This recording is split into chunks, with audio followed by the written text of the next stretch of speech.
Iran மீதான தனது தாக்குதலால் அமெரிக்கர்களுக்கு ஏற்பட்ட பொருளாதார பாதிப்பை முதல் முறையாக ஒப்புக்கொண்ட ஜனாதிபதி டொனால்ட் ட்ரம்ப், பாரசீக வளைகுடாவில் நடக்கும் சண்டையின் விளைவாக எண்ணெய் விலைகள் உயர வாய்ப்புள்ளது என்றும், ஆனால் இறுதியில் அவை குறையும் என்றும் குறிப்பிட்டுள்ளார்.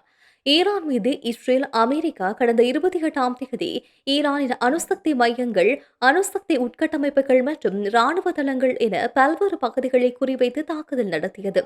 இந்த தாக்குதலில் ஈரானின் உச்ச தலைவர் அயதுல்லா அலி ஹமேனி, அவரது குடும்பத்தினர், ஈரான் பாதுகாப்பு அமைச்சர் உள்ளிட்ட பலர் கொல்லப்பட்டனர்.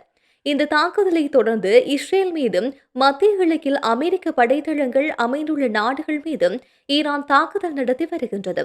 இதேவேளை ஈரான் மீது இஸ்ரேல் தொடர்ந்தும் தாக்குதல் நடத்தி வருவதால் மத்திய கிழக்கில் பதற்றமான சூழல் நிலவி வருகின்றது.